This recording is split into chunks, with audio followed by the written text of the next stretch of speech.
Hey, everybody, Kevin here with Pursuing Pixels, and welcome back to another edition of Save It for the Cast. And as always, we're going to get over to the chit-chat with Randall, John, and I in just a couple minutes. And actually, this time, hopefully, I say this all the time, or often at the beginning of these, where I'm like, I'm going to keep it short and sweet, and then I ramble on for 10 or 15 minutes. But I actually haven't been doing, I've been saying this a bunch lately, too, but I haven't been doing a ton of gaming lately. Still been kind of getting settled in, other than, I've been talking about some of, the multiplayer gaming sessions and stuff that I've been doing recently, but after taking a trip to Chicago to get a bunch of my stuff, including Luigi's Mansion 3, which is my resolution game for this year. I left a bunch of my boxes. I've mentioned it a few times on the podcast now, with all my, on top of my music gear at our John and I's old bands, or our current band, whatever, on hiatus bands practice space.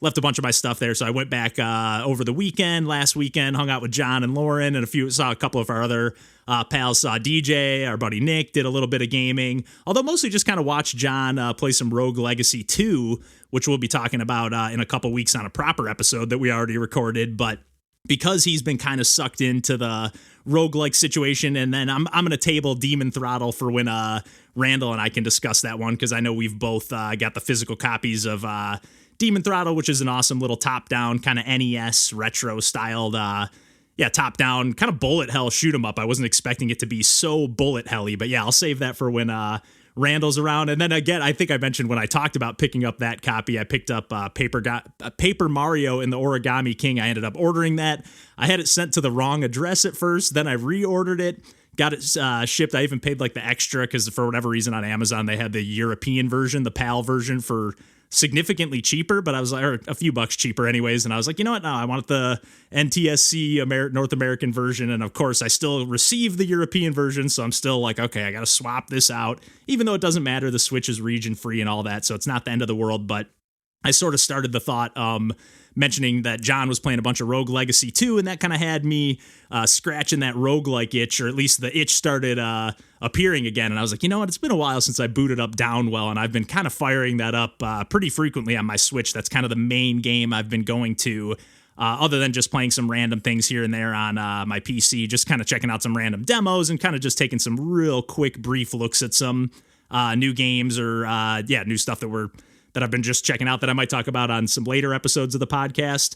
But yeah, I just can't say enough amazing things about Downwell. That game just never gets old to me. I still need to beat it on hard mode, but I've said it before on the podcast, but I just love that arcadey, pumping another quarter into the machine kind of feeling of okay, another run. And I don't know, some of the roguelikes that I've gravitated towards, whether it's Into the Breach or Kingdom or Bad North, they're pretty long campaigns, or a run might take over an hour and a half, 2 hours, where a Downwell run, if you beat the game, it's 20 minutes max, maybe 15 minutes. I tend to go for big combos if I can. I haven't been able to crack my 248 combo. I still been pretty much comboing through the final, the fourth void zone and getting about 200. I think I had 198. I just beat the game earlier today again. But yeah, like I said, I still need to beat it on hard mode. I've come pretty close, but I just can't say enough amazing things about that game. I'm a broken record at this point about Downwell, but I really do think that's if I only could play one game for the rest of my life, that would be the game. It just never stops. My level of enjoyment never drops when I play that game, no matter how many hours I've dumped into it. And it's been hundreds at this point. So yeah, I just can't say enough great things about Downwell, but this time I am going to keep it on the short and sweet side, because I haven't been playing much else other than some stuff that I'm going to save for a proper episode of the podcast. But this episode, we get into a little bit of getting situated in Michigan, some more of that stuff, since I've been moved back now for almost 2 months, but we recorded this one. This is actually some conversation that we had the first time that we recorded a proper episode since I moved back to Michigan. So this is a recording from about a month ago, but at the same time, we get into all sorts of video game stuff. Ludum Dare 51, PUNKCAKE's got to get a little shout out on there. We get into some Zelda, A Link Between Worlds, and Link to the Past again, kind of just all over the map. So I'm going to kick it over to Randall, John, and I, and until next week, we'll catch you then, and take care.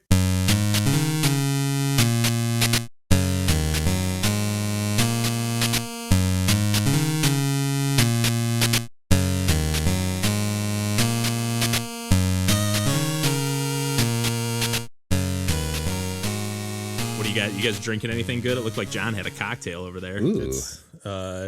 So we try. This is the second out of 3 bottles of the cheapest Chardonnay you can buy that we were trying to do a comparison of to see if like presented the options of the worst Chardonnay in front of you, what is the least worst?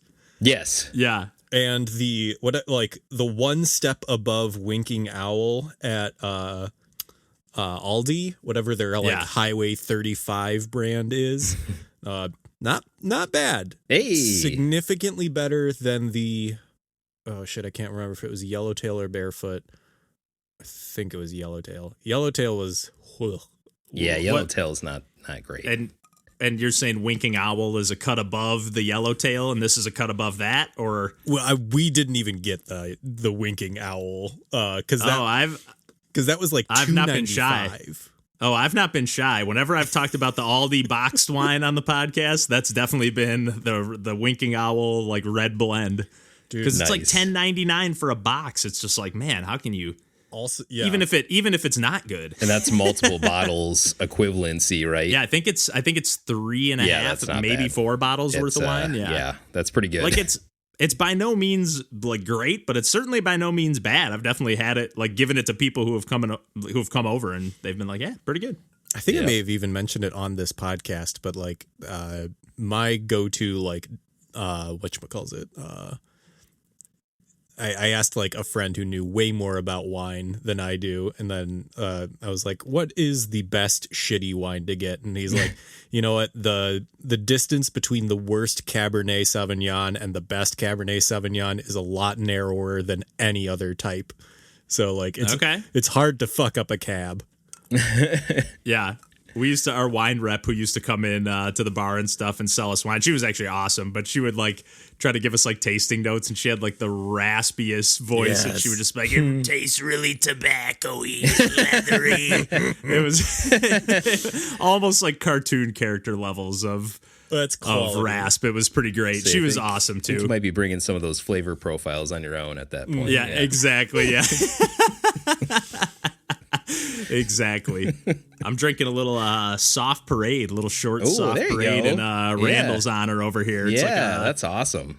I didn't know it had I knew it was a fruit ale, but now they, at least on the can, I don't know if it always said this, but it says an ale brewed with blueberries, strawberries, raspberries, and blackberries. So they're just going all ham on the mixed berries, but pretty good. Good. It's like, and it's a 7.5% too. I always like it. Drinks pretty light. Other than that, it has that like it does. It has that like a little bit of like, you know how some of those heavier Belgians have that like sweetness that sometimes have like I can't drink too many of them. Yeah. Even though they're kind of lighter, it kind of has that quality a little bit. Like I usually can only have 2 cans of it on top of the booziness, but yeah, it's just it's a nice one. Yeah. Nice. Just drinking a seltzer over here. Black cherry seltzer. Nothing too wild. Nice. Some leftover visitor drinks. Yeah. Let's burn through these. It's always nice to plow through those. Yep. Yeah. Whether it's like stuff that you stocked for visitors coming over or just stuff that people brought over and left. It's always kind of nice. Yeah. Yeah, we bought 2 boxes of the Kirkland box wine. Hell yeah, baby. Just, my family's all about that Kirkland. Like everything is Kirkland around the house, and my brother too. He's like diehard. He's always like, "Oh, you got to get the Kirkland this." So that's like kind of the Costco brand. Costco house brand. Yep. Okay. Nice. Yeah, the Kirkland wines aren't bad at all. Like I don't think I've had a one that like sticks out as like a bad quality one. They're all kind of like, yeah, this is exactly as good as it needs to be. Exactly. Yes. Yeah. For a reasonable price. Mm-hmm. Yeah. I could see my little like thumbnail in the corner here, and there's like a little piece of like art that's like up into like a diamond shape, like up above my head a little bit. It almost looks like I have like sound baffling like treatment up on the wall. I know. Like I was like, okay, there's a hung TV. There's that like diamond art. Like, what room are you in? I'm in like the room that you're staying in. Yeah, this used to be my parents' bedroom, actually, before they moved. Like, they built on an addition onto the house, so now their bedroom is downstairs, just so they don't have to be going, like, up and down all the time and just cleaning upstairs, downstairs. So it's just kind of like upstairs is, like, you know, guest room, essentially, and spare room. Yeah, 2 spare rooms essentially is all that's up here in a bathroom. So it's kind of nice. My sister and I are both up here because she's babysitting for. I'm actually babysitting for my brother's baby tomorrow, only for part of the day. My sister has a doctor's appointment, so I was like, I can cover you for part of the day. So I've been stopping over like here and there. So and my dad's gonna come too. So that's big time. Yeah, I'm like a little nervous, but I've done pretty good. Like actually, the other day, when I stopped over there, like just when my sister, I was running some errands, I think, and then I just was like, oh, I'm out, might as well stop over there while my sister's watching him. Yeah, and he ended up like just like passing out on my lap for like 2 hours. My sister was like, man, he's never fallen asleep just chilling like that. So nice. I was like, I'm sure he has with like my brother and stuff, obviously, but. I don't know. It's cool. It's pretty cool. I'm glad. It instantly made me glad I came home. Not that I was regretting it. I mean, I obviously missed Chicago already big time. But it's like to like be there at like, I don't know, big parts of like, I don't know, your family's life. Yeah, because like I definitely like every time. I know I've mentioned like my cousin's kids on the podcast before too, and like or mentioned them to you guys too, and like. It's like every time I would see them, it'd be like, once or twice a year. And every time they're like that much bigger. And it's just like, okay, even with my brother's son, it's like literally every time I see him, he looks almost like a different person. So it's like when they're that age, it's like, man, he's like twice as big almost, it feels. So it's like, yeah, you're just like, I'm definitely glad I'm home on top of just being around. And I haven't been able to sync up with a ton of people yet, but I've like, I got to reach out to my cousin, texted one of my old buddies from the OK to Ship days. So, oh yeah, baby. Hoping to get back and just sync up. So. Get back. Let's release an OK to Ship album like 30, 20 years after. Speaking of bands getting back together, I know you guys have been counting down the days for the Blink-182 reunion. Did you guys see that they just announced? Yes, I saw it. That they're back in action. I wasn't even aware that they were broken up. They've been they technically one of the guys from Alkaline Trio like stepped in and has like I think they put out 2 albums with him in the band. Okay. Taking Tom DeLonge's place while like he's been doing like the Angels and Airwaves and the UFO crazy stuff. Sure. And now they're like getting back together and I guess they like already recorded an album or something. It sounded like they had like a single ready and like tours and all that stuff. So good for them. They played like a little snippet of a single. It didn't sound like anything too interesting to me right off the bat, but it still made me kind of happy, especially after like Mark just had cancer and stuff. It was like, okay, cool. Man. I'm glad they all like made amends and they, whatever led them to this point. Like, I'm glad they're friends again or whatever. Mm-hmm. So, but totally different to think about like the place they were at when they started. Now you got Travis Barker's like married to one of the Kardashians. Like, it's just crazy. It's a crazy world we live in, man. Crazy world. Not to mention, or I guess I already mentioned the UFO stuff, but it's just like the chain of events with that band is kind of insane. Yeah. I watched an old interview with him, and he's like, apparently like right after they got their first paycheck from I think when they signed like with the record label for Dude Ranch, he was like, I went and bought a computer so I could do UFO research. I'm like, this is crazy. Who knew that Tom DeLonge was like such a diehard? Wow. From day one. Yeah. Day one. Good for him. But I'm happy for them. Well. I went and saw the chiropractor that I've mentioned a few times too, that my dad and brother really liked. Which is with no insurance, the first visit with full x-rays and everything, $120, and then every visit after that is $40. I thought the x-rays were going to be like $1,500 considering the x-rays, or like that's really not bad. So I'm like, man, that's not bad. And he didn't see anything glaring other than he did say like my pelvis is like way tilted forward. Like he just took one look at me and he was like, whoa. So he was like, I might not be able to fix everything here, but he was like, let's have you come back a few times and see how it goes. He wants me to try to start drinking aloe vera. Aloe, not the like drinks, but like full blown, just like pure aloe. Really? To try to like cut down on the inflammation. He's like, he doesn't know he doesn't know if that's the case, but he's like, if you do have some digestive issues, and because my dad and brother both have had those, he's like, you might as well give it a try. And my brother actually does it already and really likes it. So. Really? Just like the gel, like the gel aloe vera like substance I think it's like a little bit different because I know my brother it's like comes in like a gallon, so it is like it's some kind of drinkable. Like it's not the same stuff you put on like your skin.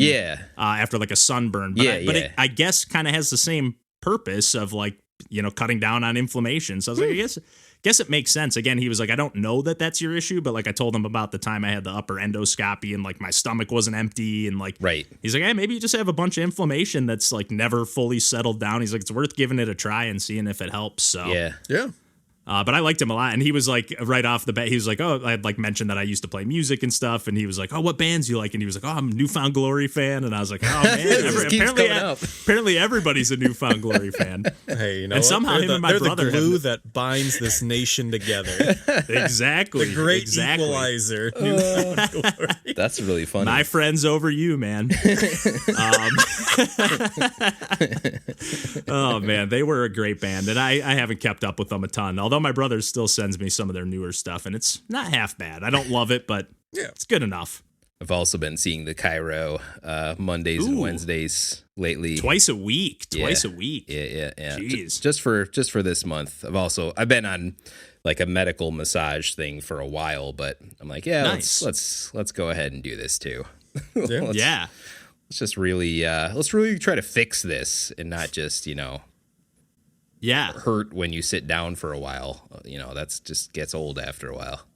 Yeah, definitely. Especially when half the stuff you do, whether you're working or doing whatever, you're mostly sitting down. So it's or even when you want to sit down and kick back and relax, it's like, man, like half the time when I'm doing a stream or just playing games for fun, I'm like, man, I can't get comfortable. Like I'm having fun playing the game, but I'm also like distracted and annoyed. And it's like, it sucks being in pain. So yeah, I'm glad that twice a week. That's awesome, man. Do you feel like it's been helping so far? Yeah, I think so. Like there's some like more systemic things that I need to work on. Like I don't stretch my stupid body. So like that, obviously, I have to do things too. And I'm just not good at remembering to do those things. So, or finding the time. Or finding the time. Yeah. Like so that's kind of what I need to do. And then, so I don't want to say like, oh, it could have been more by now if, but I like, there's things I'm supposed to be doing that I've not been consistent about doing. So, yeah. It's hard to squeeze all that stuff in, for sure. Yeah, responsibility and all that fun stuff. Yeah, I'm glad, like, in the shower that's upstairs here, like, I can do, like, there's just enough room for me to do, like, a downward dog pose. So basically, I, like, in between, like, I'll shampoo my hair, then I'll do a downward dog and hold it for 30 seconds, and then I'll rinse it out, do one more. So I do, like, 3, 4, 5 of those. It's not much, but it's like, okay, every day starts off with at least just like that, because I feel like I feel like I've just like slowly, like if you don't stretch your body out, I feel like it just kind of like compresses, like your spine, just like gravity over the years just like compresses it down, and you just gotta like stretch it back out. Your muscles want to stay in a rock formation instead of being pliable muscles, so it's that's not good for the body. Yeah, not at all. But yeah, what do we got plenty of stuff to talk about tonight. What do we want to throw at the table as far as what we want to, or what order, I guess, do we want to do things in? Because I also forgot that I haven't played a ton. I've actually only played like 2 games, but Ludum Dare 51 is going on at the moment as well. Nice. PUNKCAKE made another game for it. I'm like, are they just going to win again after they won with Shotgun King? Yeah. Last time, but I haven't seen it at like the top of the list, but it's a really cool game. I'm just like, well, I guess this one's going to get fleshed into a full game, it looks like. Nice. And basically the usual suspects, Team Bugulon, Cultisti, and his teamed up, and I think somebody else on their team this time around. So I didn't get a chance to play that one yet, but I was like, the art looked really cool, and not that Cultisti's art isn't always awesome. It's like that's one of the huge selling points of their games to me, not to mention the just game design and level design. But it's it's like when, I don't know, it's kind of like when a super group forms up, when you're like, they get to just handle this part or like that other thing. And all of a sudden, it just popped. I was like, this kind of looks like Cultisti could have done this, but it just looks like a little bit of a different personality. And I was like, oh, yep, should have known it was his, tearing it up. It looks really cool. It kind of reminds me of that, like some of the characters, like I just saw like a GIF, so I haven't played it all, but like it kind of reminded me of that like triangle character in Gravity Falls. I can't think of the name of that character. Have you guys ever seen that cartoon? I've not seen it, but yeah, I know which one you're talking about, because it's like the Illuminati, basically. Yeah, it's like the pyramid triangle, one eye thing. Yeah. And I guess in Nuclear Throne, there's a character that's like just like that as well. I forget what it's called, but yeah. Really cool art style. And that Team Bugulon game, I won't talk about it on the podcast. I guess I'll just talk about them here and maybe use it for a save it for the cast or something. This is prime save it material. Because you guys would both love this game too, especially Randall, because it's called Swapwood Quest R from Team Bugulon. And it's basically Panel de Pan, and the theme for Ludum Dare 51 was every 10 seconds. So basically, every 10 seconds, you're basically matching, and you can just match blocks, like same rules, like if it gets to the top of the screen, you lose or whatever.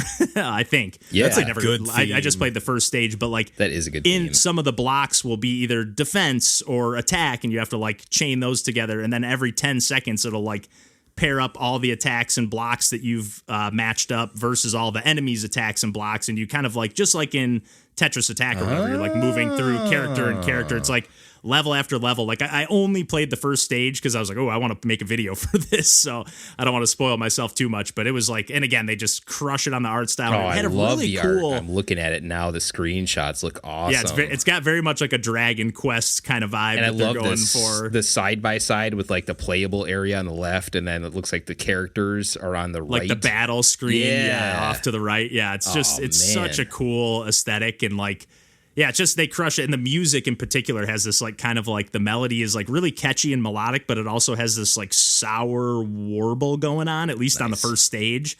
And again, I don't know how they make these games over the course of a weekend. I don't know if they did the 48-hour challenge, or I think you can do like there's some difference between the compo and the jam, and I don't know exactly what that is, but regardless, it's fantastic. And then, the PUNKCAKE game was called... what was the name of this game? The Turgenev Study, I think is how you pronounce that. And you're basically, it almost looks like you're like zoomed in on like a microscope slide, and you use the mouse to just like move around. It's got this really like kind of gorgeous 1-bit, like minimalist, kind of like electroplankton is what it really reminds me of in the visuals. And it's like, and it kind of, even in just like the style of game, but again, every 10 seconds you get this like basically like circle that'll just like, it's kind of like a top down or single screen arcade situation, and like anything that any enemy or any like microbe or whatever that's within that circle, you'll kind of like capture it and like you get points. And I think you can like combine them. Again, I didn't play enough of either of these. I just kind of poked around with them. I was like, man, this is really cool. I can't wait to see what they add to this one, because especially after PUNKCAKE souped up Shotgun King in the post-release, and they've kind of gone the most ham on that game out of anything that they've released. So makes sense with the success. Yeah, so I'm like, if they have another successful run here, I'm like, I would love to see, well, regardless, I would love to see what this game turns into. Again, I didn't play enough of it to like really explore the mechanics enough, but it seems like you like can like merge into cells and level up and get new abilities and stuff. It seemed pretty cool. Nice. And again, the aesthetic, tunes from Pentadrangle, you just can't go wrong. Can't go wrong with those guys. No, they're great. Yeah. Not to mention that I've been playing the shit out of Pigments, which I talked about on a Save It for the Cast, and I've talked about it multiple times, the Pico 8 version. It looks great. It's amazing. Yeah. Like the new stages, like the Peach stage, there's like these frogs on it that like lick their tongues out at you and like will suck you in. And instead of saying sliced when you die, it'll be like gulped and stuff like that. Just all the little touches, and like, it's truly incredible. Like it's one of their best games, which I say that every time they put out a new game, but they keep coming out with good stuff. They just don't stop. And same with Sock Pop, just one after another, just bangers. Oh man, I need my new computer. I want to play these video games. Did you order that, did you say, or were you just like getting I've prepared mentally? I basically like triangulated it because I already have all the sit stand equipment I bought and that I use with my work computer. So it's really just a matter of getting a computer that I can plug into my existing equipment, and I will have a fantastic setup. Nice. So, yeah. Heck yeah. We'll see though.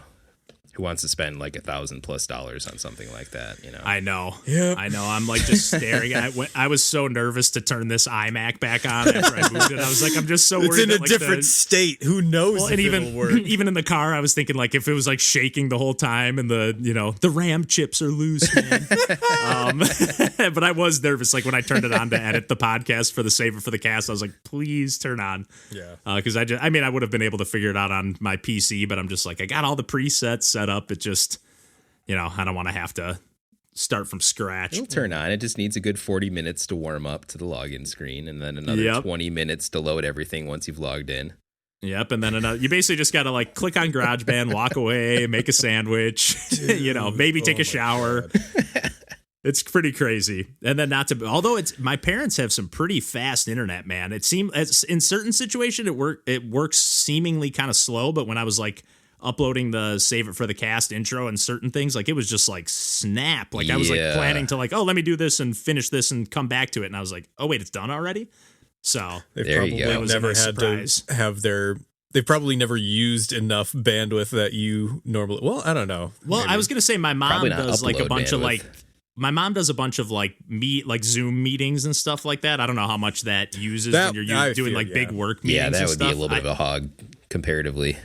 Yeah, I know that they had to like they actually like before they could confirm or like approve my mom to work from home, they had to like do a internet test at our house to be like, do you have good enough internet to be able to work from home and like not miss meetings all the time? Right. So I was like, okay, if you got that, this should be able to work for me. I've done 2 kind of test streams and they've gone pretty well so far. So haven't noticed any real hiccups other than Pigments crashed on me when I was playing it, but that was just because they make a game every month and they can't iron out every single bug. There's not a lot of time for testing then. There was already a new patch before, like I went to play it today and I was like, oh, maybe I'll play another stage. I was like, oh, download the update. They must have already found that bug. Nice. It's crazy. It's amazing. Crazy. Yeah. They are just nonstop. Truly, I mean, I was going to say truly my favorite game developers out there, but I was like, I just said that about Cultisti. So it's like, there is no favorite. Favorites for different reasons. That's right. Yeah. Yeah. No doubt about it. And I didn't plug my computer in again. So I ran around and got that cord and I didn't bother plugging it in because that's the kind of day I'm having today. Dude. Scrambling. Around. Been scrambling for like 48 hours. But that's okay. That's all right. We're here now. We're drinking beverages. That's right, buddy. Yes, indeed. Video games. Yes, indeed. Oh, man. Mikey actually bought me Total War Warhammer 2, which is the not the Warhammer 40K version, but the Warhammer like fantasy version. Okay. Nice. And because apparently it's a video game, right? Yeah, but all of the good video games apparently like are in the fantasy like version of Warhammer. Like they just keep making like, in my opinion, kind of generic shooters for the 40K version. Yeah. For Warhammer? Yeah. They're like shooters? They have that Vermintide game and stuff. Yeah. Because Vermintide is the fantasy version as well. Okay, but it is a shooter, right? I've heard a couple, I think on some other podcasters, I think the Idle Thumbs guys talked about it. I can't remember because that was a long time ago. They made a version for 40K, but that's the other thing is that there are hundreds of these fucking games. Like I don't know which one is which. So Mikey, it's so hard to keep track. Mikey was like, "Hey, do you want to play Total War 2?" And I just said yes because I didn't want to like bother looking into whether I actually did or not. I was like, "Sure, why not? If it's something you want to play, I absolutely." Yeah. Did you guys play some or did you just not get yet it? Because I've been so fucking busy. Like, I'm really want to play Nier Automata, but like I don't want to start a new game. The Switch version? They just released that, right? I already got it. Like John already got it. I ordered it like on physical through Target and like got it the next day, and I'm like, I kind of wish you had taken your time delivering this because I cannot play this overnight shipping from Target here. All right, yeah. That's awesome though. I was pumped when Glenn texted us today, like, what do you guys think about Nier Automata? And I was like, ooh, and I think that would be up his alley. I'm not 100% sure, but it absolutely would be. It's got all the beats, and the type of gameplay, and it's just like interesting. It's just a very like mysterious, interesting like setting to be in. And people just, seem to love that version too. That Switch version. It's getting good. Great port. Really? Yeah. Okay, that's awesome too. Because we were saying like, I wonder how it runs on Switch. Just kind of assume like, okay, there's going to be some pitfalls. But no, it seems like they optimized it pretty well. Hell, fucking that's really great to hear. That's what I want to hear. Especially after playing stuff even like what's the Zelda like remake, the Game Boy. Link's Awakening. Even that one kind of chugged, and I was like expecting like right away. I was like, oh, there's going to be an update day one, and I was like, oh man, they never patched that game. Like, no, that was a chuggy son of a gun. It really was. And it wasn't like game breaking or anything, but it was just like just a little immersion breaking though. Yeah, especially when it's such a pretty looking game. Yeah. It's like, oh man, like I would have rather like just kill the resolution a tiny bit if it could make it look a little bit better or whatever. I don't know how that stuff works. But I would gladly take a few sacrifices in the visual department if it played just a little smoother. Definitely. Because that was like, one of the biggest bummers about like Breath of the Wild was like anytime you went to like the Deku tree and I was just like, cool, this is going to be at 20 frames in this area. And it's like, it's fine as long as it's consistent, but like, I don't know. Yeah, that's a good point. Yeah, as long as it's consistent, it can be as few frames as you want, I guess. But yeah, because then it's just it's capped at that, and it's a consistent frame rate. Fine, okay, this is what it is.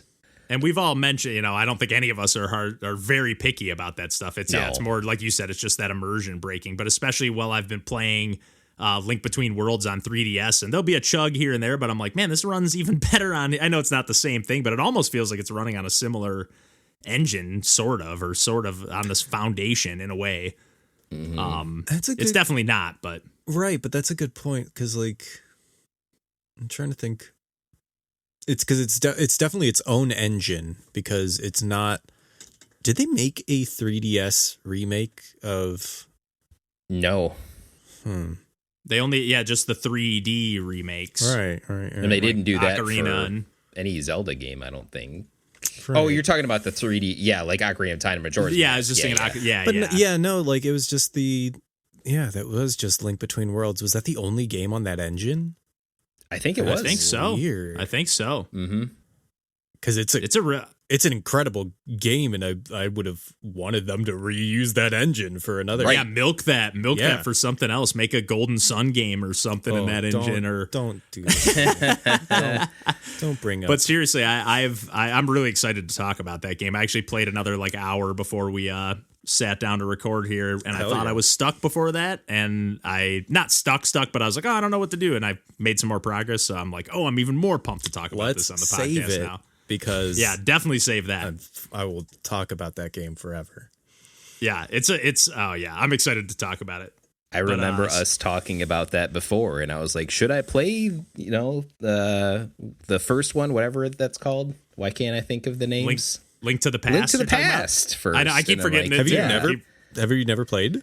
I have played it, but I just like fizzled, for no good reason. But here. I could and should play through it, and I think, John, you're like, yeah, you probably should because there's beats in that like echo back. I'm like, yeah, that's good enough for me. It's real good. God, both of those games are so good separately, but also so good together. God, we will save it. Yeah, definitely. And then, we can probably save Panzer Paladin if you guys are down for a future one, because I didn't play. I basically just played like the day I bought it, played like the first stage. But while I was playing, the whole time I was thinking, that Randall has to play this. So I'm pumped that you have the physical copy. Yeah. Well, jealous and pumped. But what was I going to say? It's got very strong Blaster Master vibes, but while being kind of like a Castlevania game, but like the way you can like hop out of your mech and be like a smaller, just your individual character and like hop back in. It's like, it's such a good looking game. Like, it's stunning. Yeah. Like, stunning. I'm excited to talk about that one whenever we do. Yeah.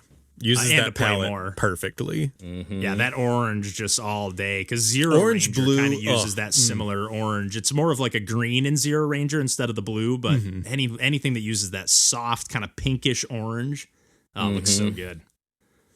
Yeah, I'm jealous. That physical copy looks awesome too. I was looking it up and I was like, man, that's a sweet box art and stuff. I know. And Tribute just put out Wizorb 2 on Switch for $5, so I'm probably going to download that. I've always wanted to play that game. Me too. I kind of didn't know that they made it, I don't think, until they were like, hey, it's the 10-year anniversary of Wizorb and it's coming to Switch, so. Why am I aware of that? Yeah, I was going to say, why am I aware of that? I think it was like a mobile game, maybe? Like it was like a really early. Do you know where I own it? Ouya. Yes. Yeah, you know what? I think me too. Oh my God. That might be where you both know it from. Fuck. Yeah. That's amazing. Yeah, because it was like one of the few actual games on Ouya that wasn't like someone's like, I don't know, senior project. That and Towerfall. Yep. And yeah. There was some game where you like collected slices of pizza. Maybe you were on a skateboard or something that I liked. I could not tell you the name of that game because it's been since the Ouya was out. There was one that was kind of like Downwell.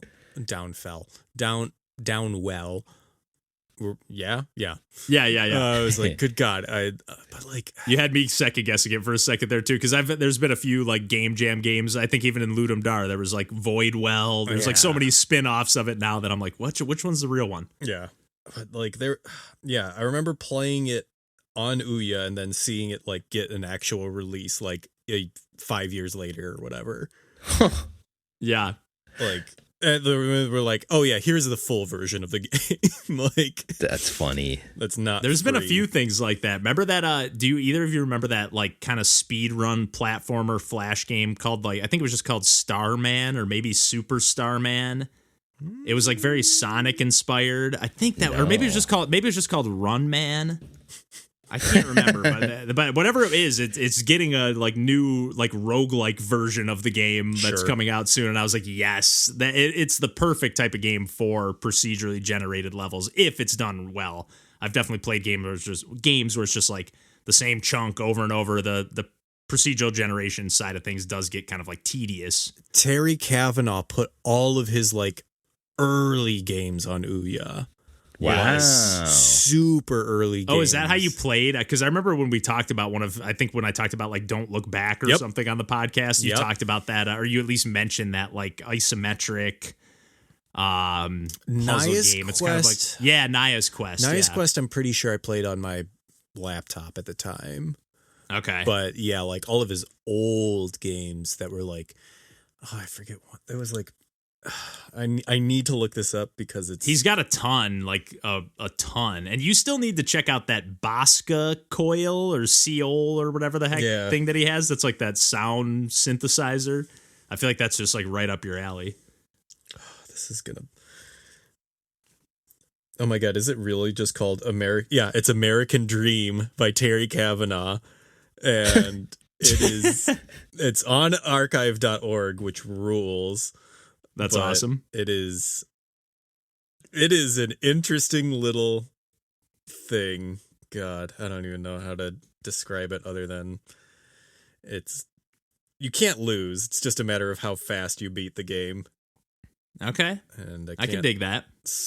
I can't swipe through the photos of it, but it is very much like in the early era of indie games where it's like, this is more of a statement than it is necessarily a game. Like you're using it's almost as much as like a Twine game or a like, people who used to make games on like PowerPoint presentations that were kind of like choose your own adventure or like very limited text adventures.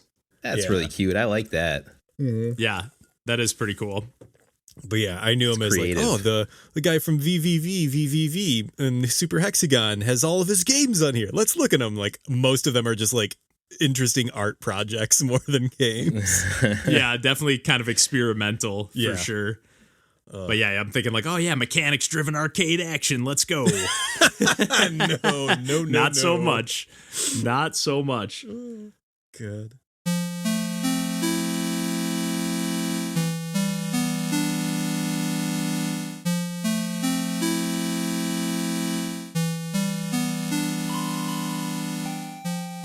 Until YouTube just tanks and isn't a service anymore. Or Twitch, for that matter. Yeah, God. Twitch would probably be the first to go, if either one. But I don't know. They're so deeply entrenched. I don't know. If YouTube goes, like, think about all of that, like, God, all of that content just gone. Because so many people don't have backups or, like, because it's impossible for people to have, like, I mean, you just have to have it's like crazy, especially people that are like uploading like, you know, documentaries all the time or just full blown like hours and hours upon interviews and it's full HD video and stuff like that. God. You know, if it wasn't a thing that Google acquired, there's no way that YouTube would still be around. Like, no, you're right. You're totally right. Like if Google was like, we just made Google Video, 3 years later, we're abandoning Google Video.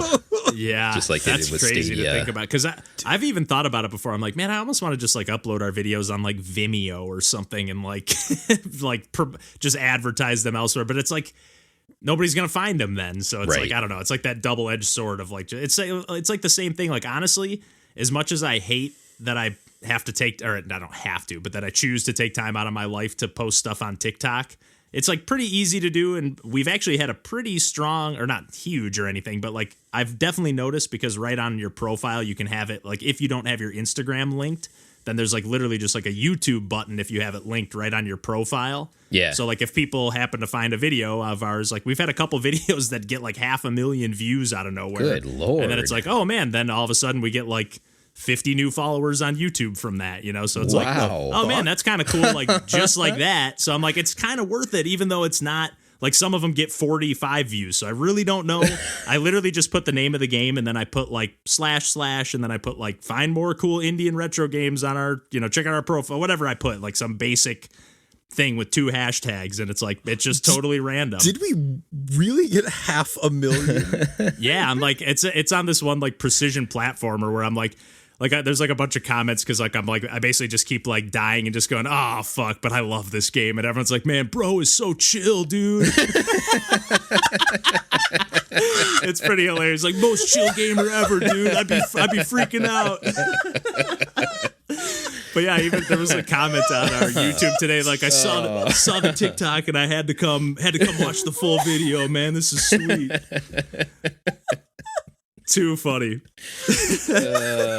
Totally different audience, but it's like, hey, if every now and then we get a few new followers on there and just keep exponentially building it up. Thing I've ever fucking heard. It's like mostly pretty adorable. The comments, like, yeah, like it's either people saying like, "What's the name of this game?" and I'm like, "Oh, I always put it in the caption or whatever." Yep. Oh my god. But yeah, it's usually pretty adorable comments for the most part. Or just people saying like, oh, thanks for reminding me about this game, or highlighting this. We like to take it nice over here, Pursuing Pixels. Exactly.